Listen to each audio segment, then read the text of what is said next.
Kia ora tātou. You're just in time for The Struggle is Real, an anti-racist health agenda from evidence to action. Tēnā koutou katoa. Ka tangi te titi, ka tangi te kaka, ka tangi hoki ahau. My name's Ruth De Souza. I chose this saying to acknowledge the links between Australia and New Zealand. Your two speakers today live across the ocean, and I live right next to Phillip Island, where sheer waters travel, and I'm also surrounded by parrots here in South Gippsland. Let me begin by acknowledging the Bunwarung people of the Kulin Nation, on whose land I'm sitting. I was going to say I'm standing, but I'm sitting. As an uninvited guest, I pay my respects to elders past, present, and future. And I want to acknowledge all the Indigenous people that are watching this webinar today. I want to pay tribute to the knowledge, strength, and resilience of Aboriginal and Torres Strait Islander people. I want to acknowledge the profound trauma of European invasion of their unceded lands. I'd also like to acknowledge that mechanisms for healing and caring for each other's well-being in this place go back over 80,000 years. Yet Aboriginal and Torres Strait Islander peoples face threats to their health and well-being on a daily basis, as seen in the removal of sacred trees, deaths in custody, removal of children, and more. This will always be, always was, always will be Aboriginal land. I also want to really thank the organisers of this epic event, especially Heather Kame, and today we've got Bridget and Emma helping behind the scenes, and all the other people working really hard.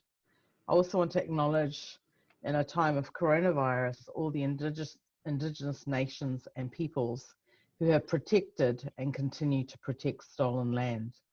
Thinking also especially of friends like Tina Ngata, Ngāti Porou. So, to me, and then I'm going to talk a little bit about what we're going to do today and introduce our unbelievably amazing guest, Chelsea. Don't you get tired of all the compliments I give you, Chelsea? I don't know what to do with them. Thank you. So, for those who don't know me, my name is Ruth De Souza, and I live on the unceded lands of the Bunwarung people. I'm an RMIT Vice Chancellor's Fellow based in the School of Art and Design and Creative Practice Emerging Capabilities Platform, which is a mouthful. I'm a nurse, academic, and a community engaged researcher with a particular interest in racism and health, which is why I'm so excited about our guest speaker. My current research explores how artistic design and collaborative practices have the power to have the potential to empower people who experience health inequities. So before I introduce our guest, I just want to talk about boring things like housekeeping. You're really welcome to join the chat, and I can see some people have joined already, which is at the bottom of your screen. It looks like a speech bubble. We've also got a Q&A function at the bottom of your screen for any questions. We're going to be recording the session, and there'll be a video available on the YouTube channel. You can also follow up any conversations on the Facebook page and join the other webinars. So, our fabulous guest speaker, Associate Professor Chelsea Bond, is a Munanjali and South Sea Islander woman and a Principal Research Fellow within the School of Social Science at the University of Queensland. She's worked as an Aboriginal health worker, so she knows what she's talking about, and researcher in communities across southeast Queensland for the past 20 years, and she only looks 21, with her work focused on interpreting and privileging Indigenous experiences of the health system. And my apologies, I keep looking this way because I'm reading my other screen and trying to be technologically savvy here. She's also critically examined the role of Aboriginal health workers, the narratives of indigeneity produced within public health, and she's advocated for strength-based community development approaches to Indigenous health promotion practice. Her current research, supported by the Australian Research Council, seeks to examine how race and racism operate within the health system in producing the persistent health disparities experienced by Indigenous peoples. Associate Professor Bond is a board member of Inala Wangara, an Indigenous Community Development Association within her own community, and one half of the Wild Black Women on Brisbane's 98.9 FM and NITV's The Point. She's also a mum and has so many other talents that, you know, we could spend the whole webinar talking about those, but I won't. But today we're going to be talking about Chelsea's scholarship. That's very action orientated. It's about transformation. I don't think I'll give away all the things we're going to talk about. But what I might do is start straight away by asking Chelsea to tell us a little bit about herself and why she's interested in the topic of racism. Chelsea. Thank you. Thank you, Ruth. I'm here in Meanjin, and so I want to acknowledge the Turrbal Niagara people. I acknowledge the land in which all you fellas are sitting on this morning. And also thank you for joining the conversation in what is, you know, uncertain times for a lot of us in all different kinds of ways. And so, you know, even in the midst of a global health crisis, racism is important. But I know it's difficult at times to have these kinds of in-depth conversations when people are worrying about how to provide for their families in a time of uncertainty. And so, yeah, thank you for joining today in this conversation. Conscious that sometimes we may be in the course of this in other places in our head, and rightly so. What do I have to do? How did I come to race? So I'm interested in that. Who are you, Chelsea? Who are you when you're at home? I think you and tell these. I did introduce you, so you could probably skip that. But you know, how did you come to be interested in racism, and maybe what's sort of specific and different about racism in Australia, perhaps, or what's unique about it? Yeah, I think race is not something that I stumbled across. It's something that has been part of the air that I breathe ever since I entered this world. I came to race intellectually, I guess, a little bit later in terms of higher education. But I knew a lot about race as a black fella through the theorising of black fellas in the everyday world, which was necessary in order to survive the world that we're in. And so I'd always known about it, but those conversations, that theorising was always silenced outside of our home or in other spaces when you'd enter into white spaces and you couldn't speak about race in the way that we would as black fellas. So I learned that you know, race conversations and theorising about race could only take place in certain spaces. And so what struck me then coming to higher education and, you know, the supposed learned places was the ways in which only certain people could theorise about race. The theorists that I knew about race were only subjects of racism, never knowers of it. But I came to racism via health, and I came to health because I was interested in the survival of our people, and health seemed to be a vehicle at that time. So I'm, you know, first in family to go to university, grew up in the outer suburbs of Brisbane in Queensland, white mother, black father, working poor, and, you know, raised with a strong work ethic that you work your way out of things, but that there was no shame in being black and poor. So I never knew that it was a problem to be poor and black for the most part of my life growing up, or that I should feel any sense of shame about that. In fact, how we came to know ourselves at our kitchen table was, you know, we were raised to be proud of who we are and where we come from, to never let go of that, never to be ashamed of that. And so what struck me going to university was the encounters I had with the text produced about us. You know, going to health and realizing how sick we are. And it may sound strange, but I didn't, as a black fellow, I didn't grow up thinking of myself as a risk or a threat, or as in need of fixing. And so race was always around, and I always had these questions about why things were different in the you know, the lecture theatre to what was happening at my kitchen table.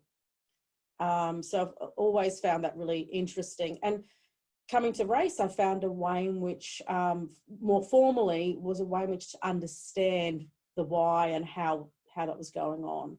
So critical race theory gave me more of a language to understand some of these things. It didn't save me.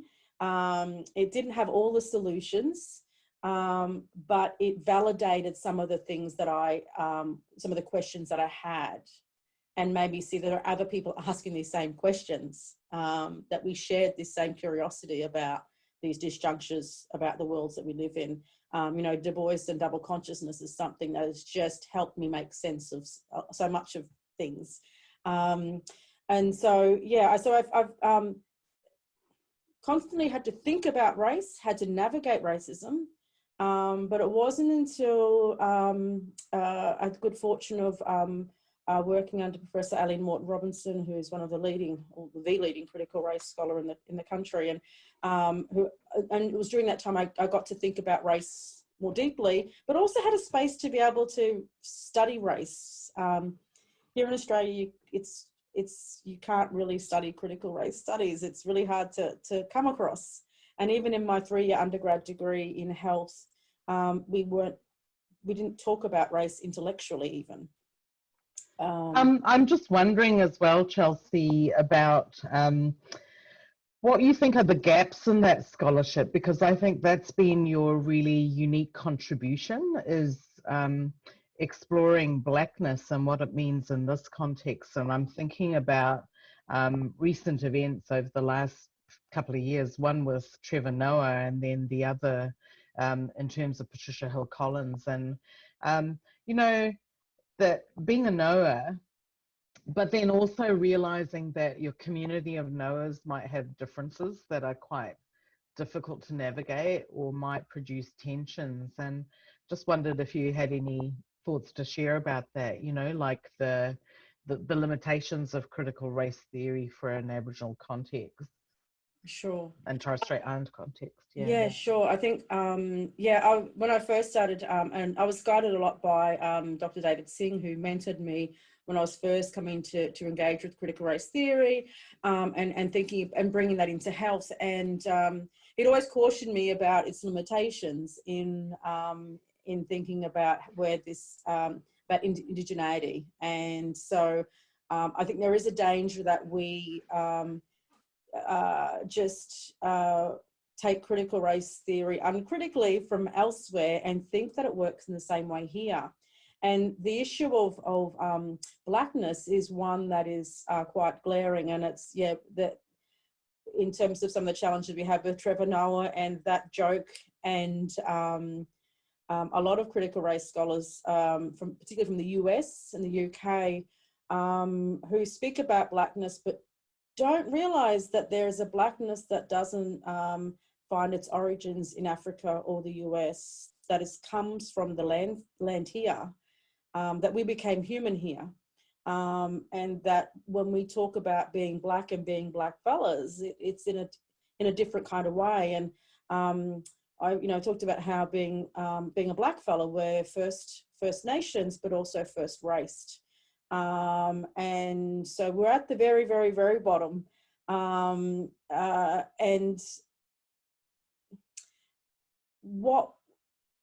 when we think about what critical race theory, what we're trying to do in terms of anti-racist work, it's for us, it's less perhaps about equal rights, though that's part of what we might be seeking, but we're also after our unique rights, and particularly land. And so when we think about critical race theory and its usefulness here, we're thinking about not just the exploitation of black labour, but the exploitation of black land, and reclaiming our land back, because race was the vehicle in which it was robbed from us.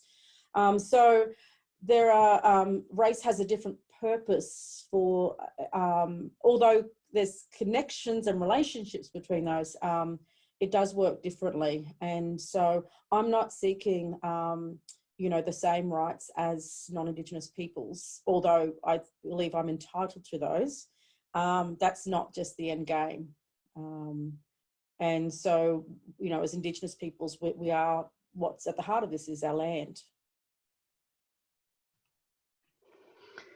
Oh, Chelsea, that's so brilliant, because I think that's a conversation that's come up in the last few days, and about the differences between Indigenous and non-Indigenous. And I guess, you know, one of the things that I think is really important and has consumed me for the last 4 decades since my family moved to New Zealand from Africa, I've always grown up on other people's stolen land, but I've been really interested in whether migrants who are I'm getting myself all tangled, but I've always wondered about the relationship that I need to have with people who are Indigenous, and how I make that an ethical one. You know, that's something that's really consumed me, and how people of colour who are non-Indigenous are kind of collude in the colonial project, or continuing colonial projects. So I think making that distinction is really, really important. Yeah, and because particularly when I think black fellas, for the most part, are more in solidarity with new arrivals than the other mob. Absolutely. That's why we sometimes experience that sense of betrayal, because on the one hand, we are a pretty inclusive mob, and not to essentialise all Indigenous peoples, but yeah, we're not marching the streets saying turn back the boats. That's never been anything that we've been calling for. We are marching the streets with signs that say still here, that we want our existence recognised, and we want to build respectful relationships.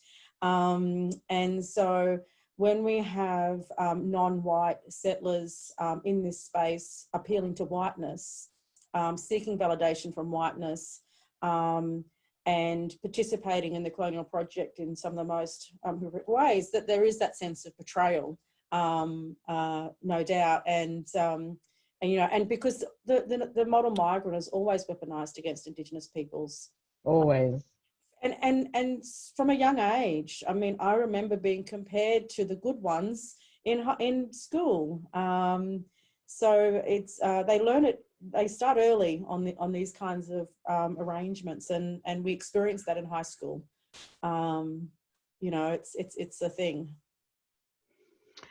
What are your thoughts really then about strategies for you know, developing an evidence base for anti-racist action? Yeah, so I because you've been doing this in so many different ways, Chelsea, haven't you? Well, you know, I've been strategic, like testing things out to see what works. So, and I'm not sure I have the answer, but I have some things that annoy me in the course of doing that and trying to learn from that. Look, so it's interesting. So in my interest in, in my commitment to the survival of our mob, I came to health because I thought, oh, well, health will be the place in which we can ensure the survival of our mob. And I believed what my discipline had taught me, that if you produce the evidence base, that will inform action and a response. And you don't have to work in Indigenous health for too long to discover that that's a lie, that it is not about the evidence base. Indigenous health is political. Indigenous anything is political. And so what I've learned as a researcher is how useless the evidence base actually is, which is a problematic position if your career is as a researcher. But also it rests on the fundamental assumption that if people know better, they will do better. So there's an assumption that it's a reflective, individualized, thinking, rational process, and it's not, right? It so isn't. With this idea that people just don't know. That's why I really hate unconscious bias. I wish we could just retire it and people just stop saying it. It's kind of the more sophisticated take of, well, they were good intentioned. You know, like it's doing something, and it's doing something for the perpetrators of racism, nothing for the victims of racism. And so I'm really interested in a kind of victim-centered anti-racist approach that is not dependent upon appealing to white people. Because why are we doing that then? Like, what is the purpose of, if our anti-racist work is all about making white people feel okay about entering into a conversation about it, then again, we're just continuing to be the domestics to the settlers. And that's one that I just refuse to do. But yeah, I think we want to believe that there is a way out of this.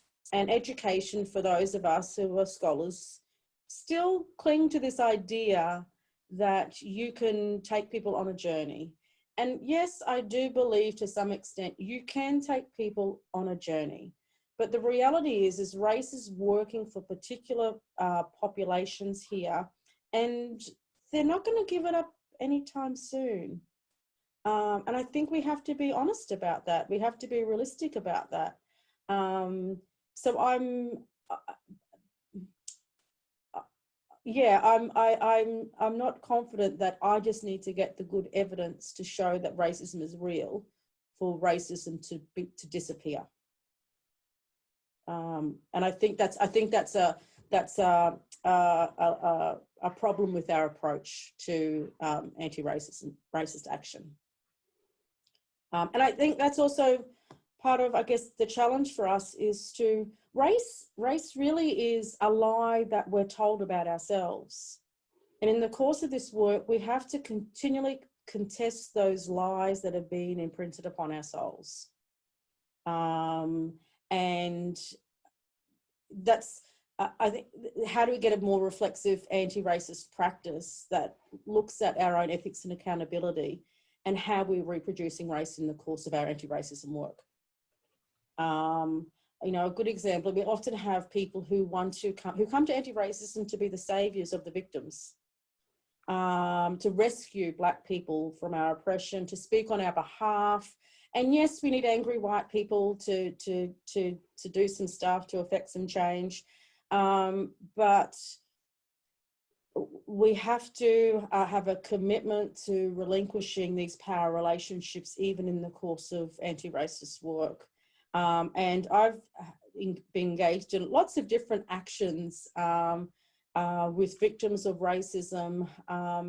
And I know the importance of supporting the victims to take action, because this should be about returning a sense of power and agency to those who've had it robbed from them.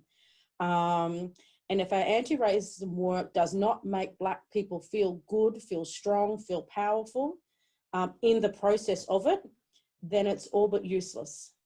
And I think sometimes people get caught up on the winning the case. And so therefore the victim gets put to the back because, you know, someone's going to take the case and fight on their behalf.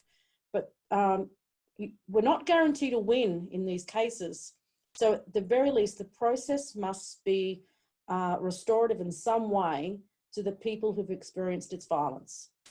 And I think that's a real challenge for us to think about how we do that and have an unwavering commitment to the preservation of Black bodies in the course of anti-racist work in every moment of it.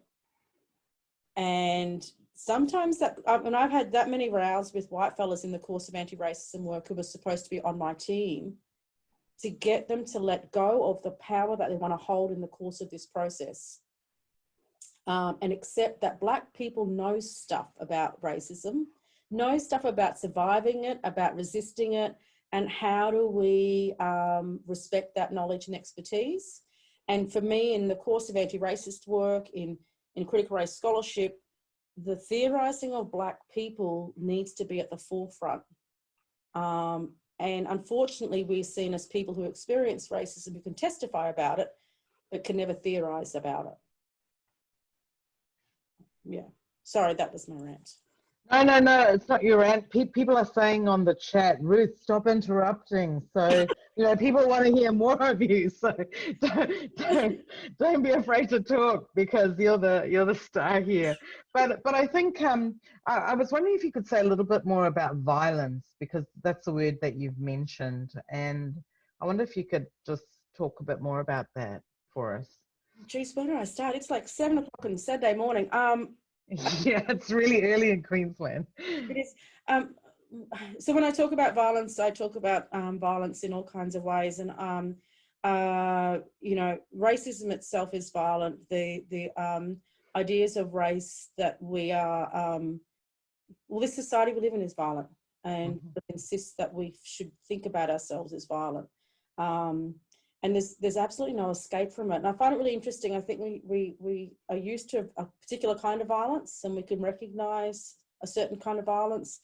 We think about violence, particularly in the criminal justice system, and the violence of those kinds of institutions, which are overtly violent. But every day the colony is violent to blackfellas here. In terms of what it tells us about ourselves and what it insists that we believe about ourselves. And I think one of the challenges for us is how do we take care of ourselves in the course of that violence. Yeah. And I think, Chelsea, these processes are so everyday, the everyday violence of institutional racism. And I'm kind of wondering about how you try and do this race work across a number of systems and contexts. I wonder if you could talk about how you try and navigate that. Sorry.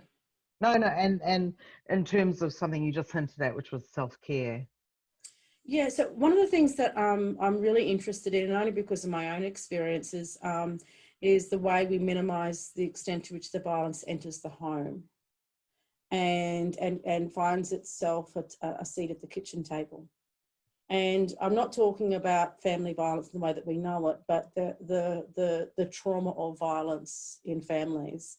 So, for those who are unaware, my husband was a police officer for 16 years in our community, became a police officer after I got arrested when I was 19 in a country town on a ridiculous kind of street offence, just walking home one night. And so that led him to then want to become part of the solution, as we're told, and get into the institution and transform it, and be one of the good ones and affect change like we all do in the health system.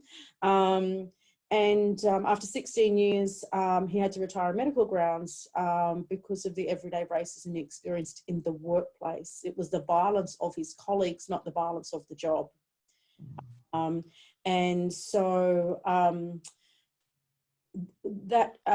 was interesting is every day he would come home and he would immediately take off his uniform. And he hated wearing the uniform. And so but just before he'd go to work, he'd put the uniform on and put a shirt over the top. So he never wore the uniform in our house because he knew what it was representative of.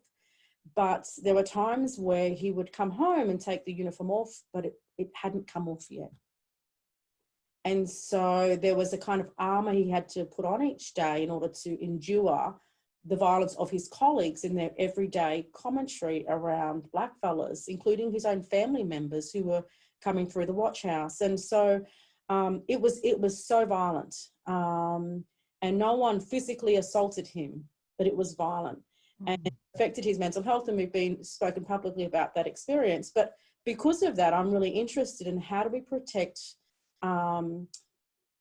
mobs in ways that minimise the extent to which we bring that violence home, and looking after each other in terms of, because we take it home with us.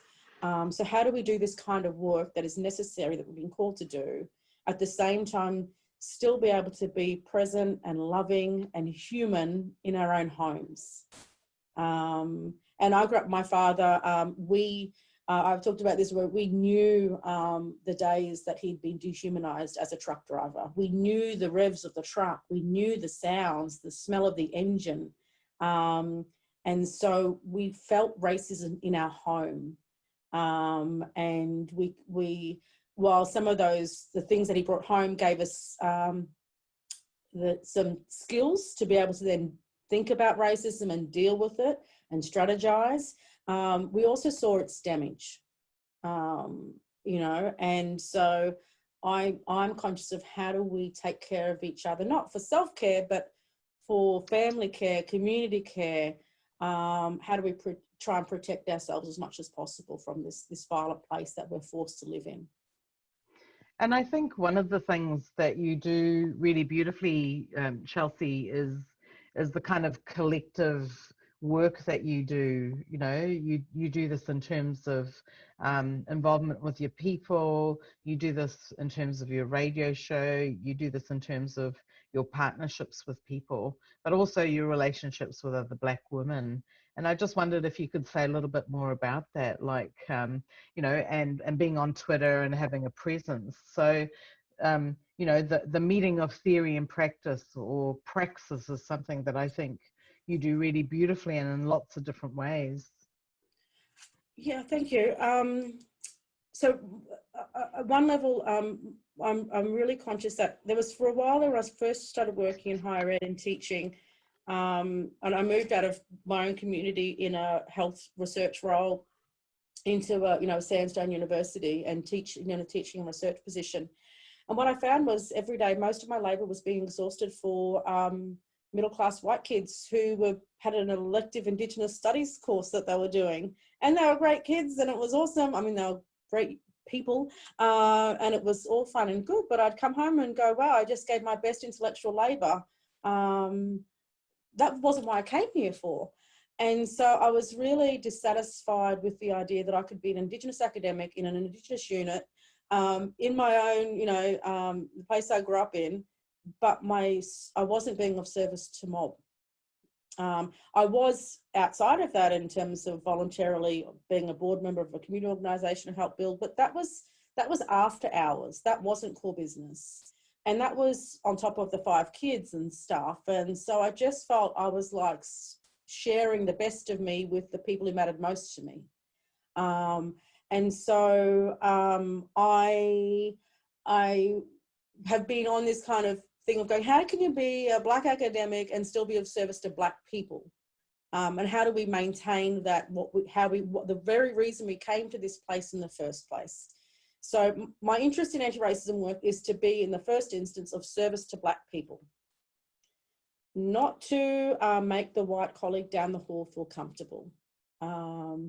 And good ways, and they're all nice. I guarantee everywhere I've worked, they're all nice people. We don't have to defend their them or our institutions. But it was a lot of work. And so I know that every day I get up, my job is to be of service to mob first and foremost. And I can more readily see how that is. And that's making some very clear decisions and saying no to people. And that's, I mean, that's the thing. When Black people say no to white people, yeah, we get in trouble for that. We suffer the consequences. And I just have to, I've learned to be okay with the fact that I'm not one of the good Blacks. And this is the kind of lie around race, is that some of us, and I love my father, but bless him, we grew up at a time where you outperform racism. You work hard, you prove that you're just as good as the rest of them by being 10 times better than them, because we could be. And so I kind of had this idea that I could outwork racism, I could outperform it in my excellence. But all that means become one of the exceptional ones, one of the good ones, and we're not like those ones, which is a really, yeah, so I had to accept that it didn't matter what I did, I was never going to be able to outperform racism. And that even those moments where white people told me I had, all I had done was reproduce these racialized relationships. So not being a good Black, a palatable Aborigine is actually an important part of anti-racist work. And if our position is predicated upon the validation of white people in our institutions, then we're all but useless, and there's nothing anti-racist about it. Chelsea, you know, the chat thing's going wild with everyone saying, "Wow, this is awesome! This is, you know, this is, you know, everything you're saying is gold." And I'm reminded of what Toni Morrison said, which is the function of racism is distraction. It keeps you from doing your work. It keeps you explaining over and over again your reason for being. Somebody says you have no language and you spend 20 years proving that you do. Somebody says your head isn't shaped properly, so you have scientists working on the fact that it is. Somebody says you have no art, so you dredge that up. There will always be one more thing. And I think, you know, what I love about your position is like, yeah, I'm not playing this game. I'm putting my energy with the people that it's going to have an impact with. And also respectability politics will not save anybody. We know that, right? Yeah, I mean, the challenge for, I think, anti-racist scholarship is that we can evidence-base our way out of it. And we know that we can't. And it doesn't mean I don't participate as a good scholar and do peer-reviewed journal publications and do research and look for evidence, but in a different kind of way. I'm looking for evidence around strategies and evidence around ways to restore our humanity to ourselves that we've always known, but often having to contest on the daily. So I'm interested in the kinds of, what are the kinds of questions that we want to ask about this world, rather than us being the problem, which is to be known to then for the virtue signaling of white institutions and white researchers. And so, you know, and the thing is, you find that over time, relationships with colleagues will change. When I first worked in health, I don't work with the same people I used to work with in health, because there are those, and there are even other Indigenous peoples that don't like this kind of work, that will demonise the work, demonise your scholarship. So while I do work for a mob, I know that there are mob that don't work in this kind of way and will openly discredit this kind of work. And I just have to go, that's okay, that's where they're at. I don't presume that there's always going to be solidarity in this kind of scholarship, because we are on the front line right now. We've never left the frontier. And the best we can do, I think, is strategize our ways to resist, but also strategize how we heal those who have been on the front line so they can return. And there are those that don't want to be on the front line, and that's okay. I've learned that we can't expect that people will all be at the same place in this kind of work, and that people have to go on their journeys as well. So we have to be a bit forgiving of each other in terms of, you know, use the matrix example of the red pill and the blue pill. There are some people who don't want to face the reality. And maybe in a moment of crisis, when they've experienced overt racism, they want to do some anti-racist work, but then they've been restored back whole or back included in that one institution, and they don't want to talk about race again. So it's just recognizing that not everyone is made for this kind of work, and that's okay. And because you can feel betrayed sometimes in this kind of work of who can you count on when it comes to it, who's going to be there. And I think we have to look at how we build our own little armies, and our own little collectives of people who are capable of doing this kind of work and stepping in when we need to step out. So part of my work in building a community of scholars or people who come to me and say, I've had this experience, and I'm going, okay, well, how do I work with you to deal with that? Because some anti-racist work can be quite extractive. And so there are some anti-racist activists and scholars who will take people's experiences as a way to leverage their profile.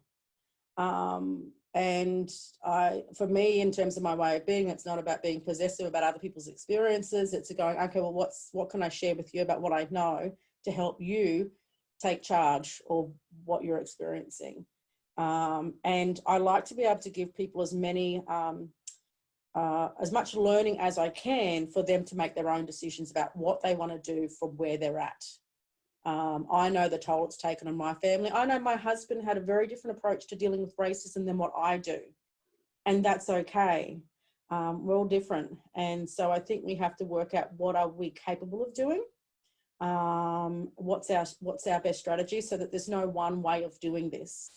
And I don't think we have enough of those conversations around strategizing about our approaches to racism, because too often there's white fellas in the room. And we can't talk openly about this. So I've had to try and find ways where we can have these closed conversations, of which you've been a part of, to let's sit in conversation, create our own kitchen tables as scholars to theorize about what we can do. And how do we support each other at the various stages that we're at in terms of taking up this kind of work. Because it can be quite lonely and isolating. Yeah, totally. We've got a few questions, and I wondered if I could start with one of them from Kat Poi. And she says, theoretically, where do you think / believe our answers to an anti-racist future lie? And she says, I honour you and your perspectives, Chelsea. And I think you've started touching on that, but yeah, you were talking before about a little bit about Afro-pessimism or hope, not having hope. I wondered if you could say more about that in relation to Kat's question, an anti-racist future. Sure, yeah. Oh, okay. Yeah, look, I think that the best theorizing about race comes from those who experienced racism. And I think we need to return to what our old people have told us about race and racism, the creative works of Black people. Those theories are there. And so I get more excited about, I think about one of our artists, Birds here, in hip-hop artist here, but he's based out of Nam. He's got a couple songs like Black Lives Matter and Black Child. The theorizing about race is there. So I look to the talk, the thoughts, the acts of Black people to understand race. I think that's where the most sophisticated theorizing is. Because we have to contest this idea that the only kind of knowledge sits in academic institutions. Our mob have long had knowledges and theories and strategies. And so for me, it's about what I like about what critical race theory does is it insists that we return to what we know as Black people, and it restores to us the role of knower of our own experience, and who else could know it better than us? And it doesn't mean that everyone who experienced racism suddenly can theorize about it. It depends where people are at in their experience of it. There are times where I've had to be out of extremely hostile relationships to best understand how that racism was working. When I'm in it, I'm not always the best at understanding it. But yes, I'm right at the moment. I've been writing and thinking about and speaking a little bit publicly about it, about the uselessness of hope. I don't think that hope's a useful thing. I think hope is something that is reserved for white people, and that we're told to cling on to as a way to kind of keep us waiting. It's a kind of a requirement for us to be passive, to just wait our turn. So I'm a bit like, I won't spare this early in the morning, but yes, hope.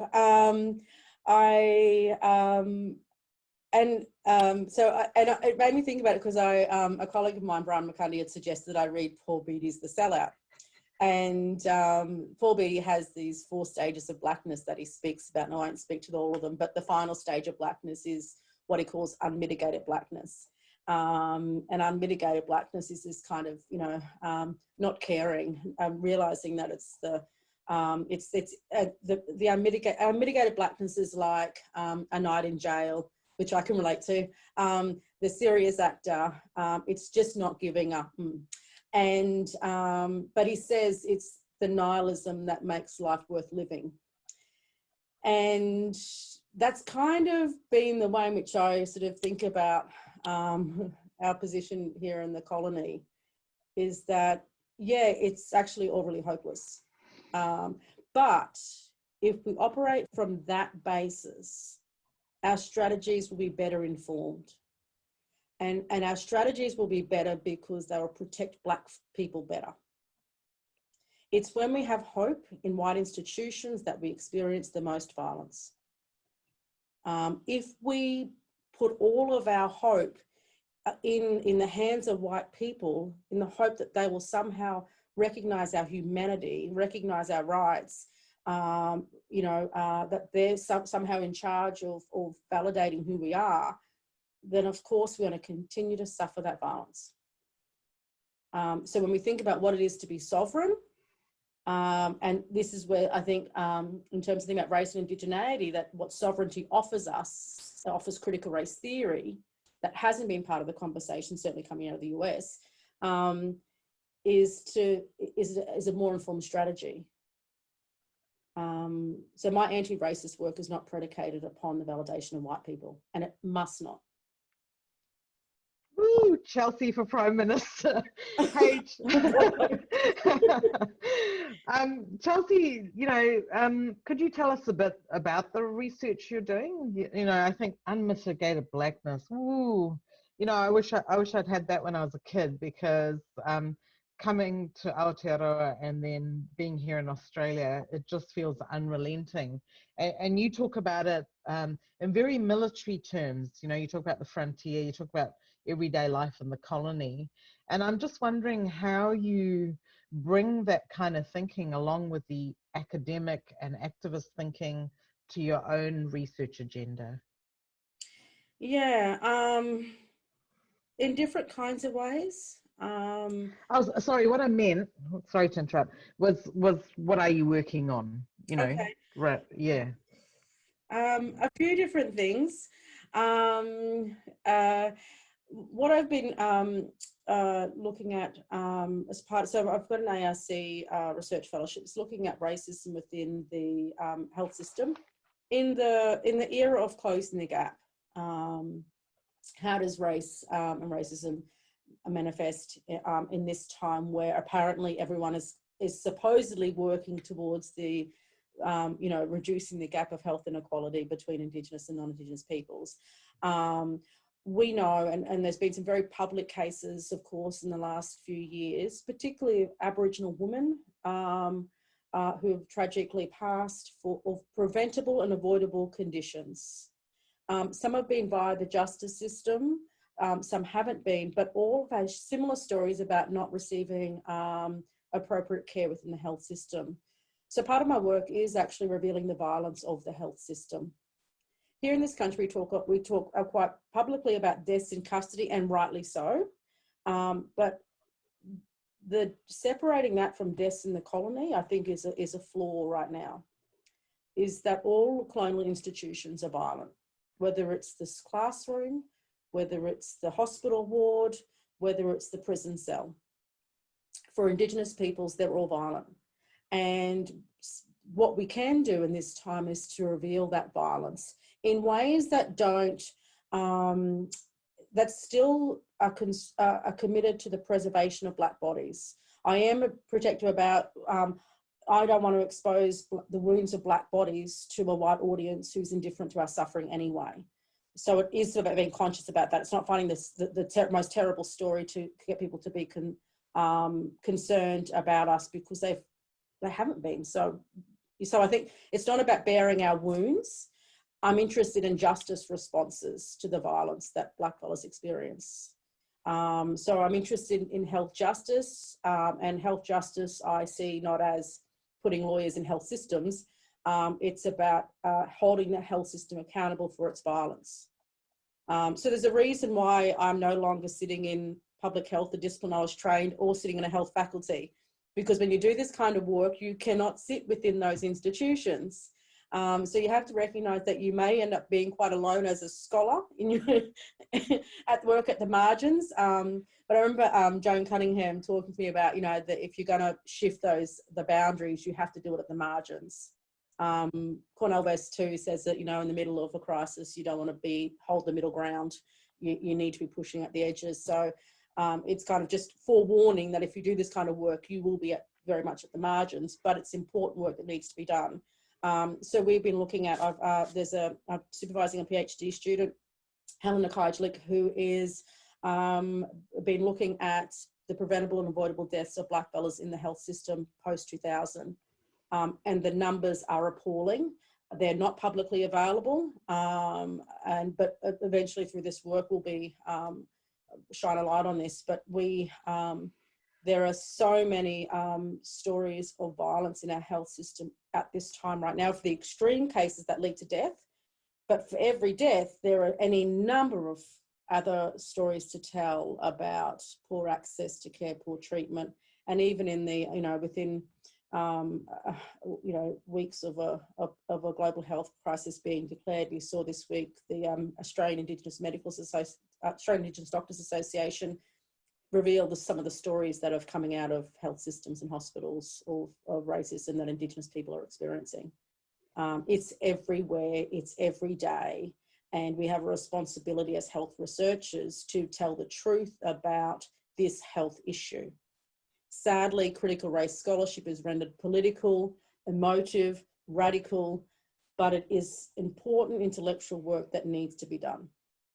And I have a thing with it. We have some health researchers who are like, we shouldn't be, who kind of dismiss this scholarship. Now, I don't know how you can work in health research right now and maintain a position that research around racism is not an important health issue. I don't think, people should not be doing work in health if they insist that we ignore a major health issue that we've long experienced as Indigenous peoples, not just here, but globally. Chelsea, there's some more questions here for you, and one of them is, how do we disrupt all forms of racism, including racism? Because someone else is saying, Church of Bond in capital letters. all hail the Queen. Get in line. This is Jacqueline. Get in line. Get in the queue, mate. But I think you are shifting boundaries, and I think the hard thing about being outside your discipline in where you've been trained is the isolation. But then, like you say, the power is being able to make those kinds of critiques. Yeah. But yeah, Heather has reframed her question. How do we disrupt all forms of racism, including all forms of violence, including racism? That's a big question, Heather. I think we've kind of covered it. Shall I go to some of the other questions so they don't miss out, or do you want to say something? Just quickly, I think if we do have a critical race, anti-racist agenda that centres the humanity of the victims of racism, what we then have a foundation is the humanity of Black people. Now, if we then can operate according to the humanity of Black people, then it enables us to think about that every day and everywhere. And to me, that's also then a strategy for a less violent society, a less violent model of service delivery provision. If it's centering the humanity of Black people, I mean, I've been wild that at this time of coronavirus and what's deemed essential and non-essential services, what's fascinating to me living in the community that I live in, which is predominantly poor, Black and non-white, is suddenly we're not providing social and community services. And I don't understand how that can be rationalised, because people are still getting a wage to provide a service and they've withdrawn that service. And we're seeing at this time how glaring this is.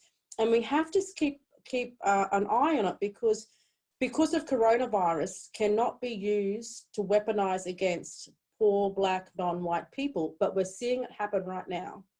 And so we cannot just accept the answer in this time when it comes to the people who are incarcerated right now, who are at risk,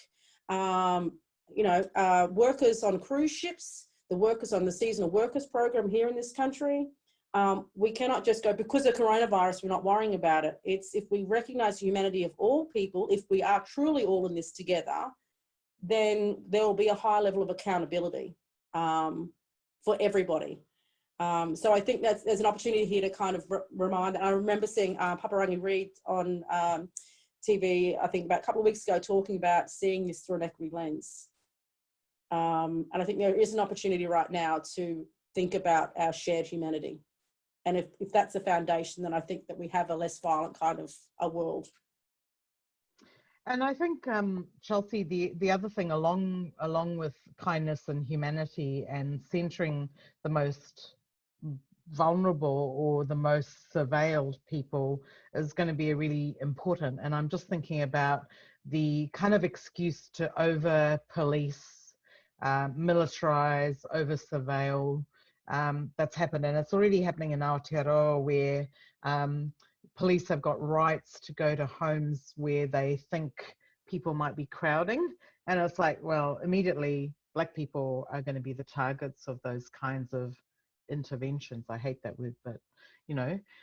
So I think one of the things that's worrying as well is that these things become permanent. The way 9/11, we had more surveillance, and rather than that being temporary, becoming permanent. That's my kind of fear.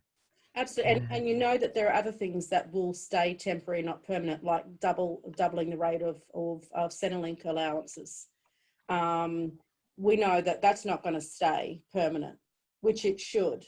I would hope that the challenges people are experiencing with Centrelink right now would generate more empathy for people who have been job seekers prior to this crisis. I'm not confident that it will. Particularly when those that are currently going on to it will be at the rate double of what people have had to live on for like 2 decades now. We just see that there are some things that will stay in place, and there are some things that will not, because those that are more likely to be on unemployment, we just don't reserve the same kind of empathy for as a society, and that's the reality. Yeah, absolutely.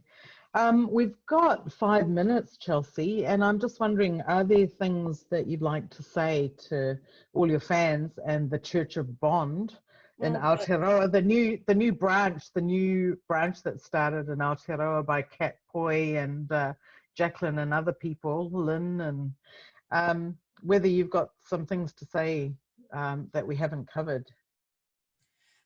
Look, I'm really interested in having conversations with people in this space doing this work around what an ethics of practice looks like. I think rather than fight over what's the best evidence base, what is our ethics of practice on our terms? When we centre Indigenous sovereignty, what does an anti-racist agenda actually look like? And so I think that there's an opportunity for us to continue to have these kinds of dialogues across the sea. And I'd love to see Indigenous peoples from the Southern Hemisphere collectively strategizing an anti-racist agenda that attends to our position as both Indigenous and raced. And I think there's an opportunity there. One of the things I've learned, the most valuable lessons I've learned around anti-racism work is that you cannot and should not do it alone. We have to recognise our own power individually, absolutely. We know we are powerful. We have to remind ourselves that we are powerful, but we're even more powerful as a collective. And, you know, here we're 3% of the population. This is a numbers game, and we have to build the army, the communities, to do this kind of work in the absence of not being situated in that kind of community geographically or intellectually. And so one of our best strategies is to kind of, how do we work together, share knowledge, be less possessive around it when it comes to knowledge production, and have an ethics of practice that is about a shared commitment to our survival as Indigenous peoples globally. And this is a time where I think there's an opportunity to really push those conversations. Chelsea, what an amazing conversation we've had today. And on behalf of all the people that have been listening, I've taken about 10 pages of notes, as well as trying to keep up with the chat. You've given us so much to think about, as always. I've heard you many, many times, starting with the Lyme conference in Townsville many years ago. That was fun in Townsville, yeah. Yeah.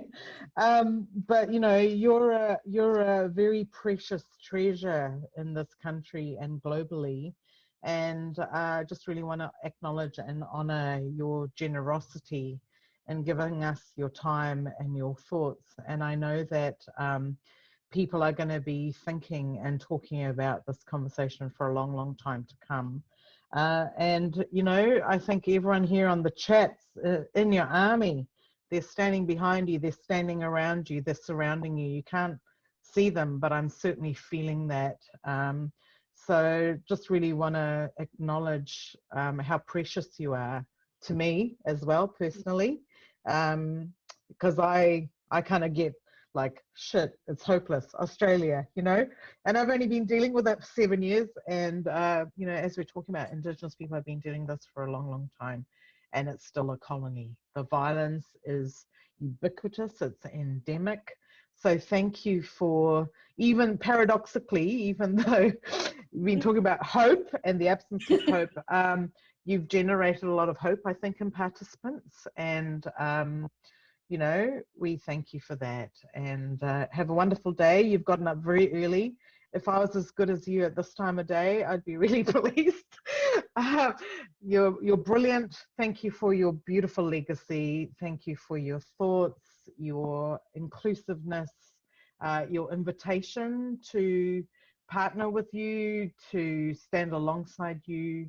And thank you to all the participants, the community research folk who are there doing all this hard mahi, making things work, so this message can be communicated.